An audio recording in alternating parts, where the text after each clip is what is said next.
300근이나 되는 남자가 식탁에서 죽었는데 얼굴은 국수에 담긴 채 손발은 철사에 꽁꽁 묶여 있었고 식탁 아래엔 그의 배설물이 있었다. 기이한 건 그의 온몸에 상처가 하나도 없고 뒤통수에만 뚜렷한 멍이 있었다는 것이다. 사후 법의학자가 검사한 결과 사망 원인은 과식사였고 뒤통수의 멍은 총구 모양이었다. 법의학자는 범인이 총으로 머리를 겨눈 채 계속 먹도록 강요했다가 결국 과식으로 죽게 만든 것으로 추정했다. 이 사건을 담당한 건 뉴욕 경찰국의 형사 케빈이었다. 그는 폭우에 젖은 이 죄악의 도시를 좋아했고 이곳이 자신을 증명할 곳이라고 굳게 믿었다. 하지만 경험 많은 파트너 톰은 근심 가득한 얼굴로 이 사건의 기이함을 한눈에 알아봤다. 우선 사망자의 교우 관계가 좁은데 이런 사람을 골라 이렇게 잔인하게 죽였다면 범인은 분명 특별한 목적이 있고 이후 또 범행을 저지를 가능성이 있었다. 사실도 그의 예상대로였다. 다음날 아침 경찰은 또 살인사건 신고를 받았다. 한 변호사가 사무실에서 살해당했는데 온몸에 피가 빠진 채 바닥엔 피로 탐욕이라고 쓰여 있었다. 앞엔 저울이 있었고 위엔 변호사 몸에서 자른 1파운드의 고기가 놓여 있었다. 기괴하게도 변호사 안의 사진엔 피로 안경이 그려져 있었다.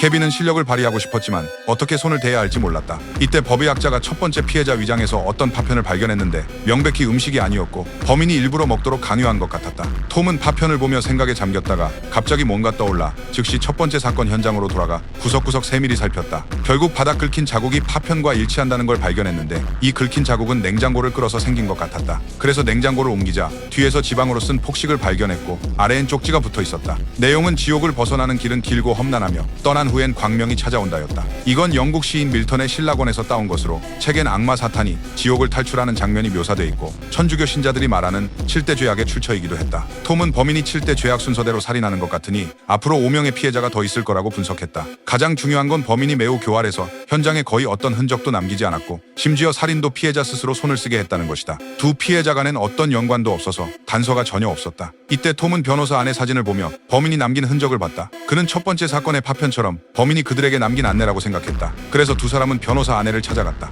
아내가 슬픔에 빠져 있었지만 현장 사진을 다 본 후엔 이상한 점을 발견했다. 사무실에 그림 한 점이 거꾸로 걸려 있었다. 두 사람은 즉시 두 번째 사건 현장으로 돌아가 그림을 떼어냈지만 자세히 검사한 후에도 아무것도 발견하지 못했다. 톰은 벽에 문제가 있는 것 같아서 캐비닛에 올라가 솔로 이리저리 쓸었고 과연 지문 하나를 발견했다. 전문가의 처리를 거쳐 벽에 구해줘라는 글자가 나타났다. 자료 데이터베이스와 대조한 결과 지문은 빅토르라는 건달의 것으로 여러 형사 사건을 저질렀다가 나중에 정신병 진단을 받아 형벌을 면제받았다. 곧 특공대가 목적지에 도착해 바로 문을 걷어찼다. 하지만 아내 참상이 모두를 충격에 빠뜨렸다. 빅토르는 침대에 묶인 채 좀비 같은 모습으로 이미 죽어 있었다. 침대엔 큰 글씨로 나태라고 쓰여 있었는데 이게 딱 7대 죄악의 세 번째 죄에 해당했다.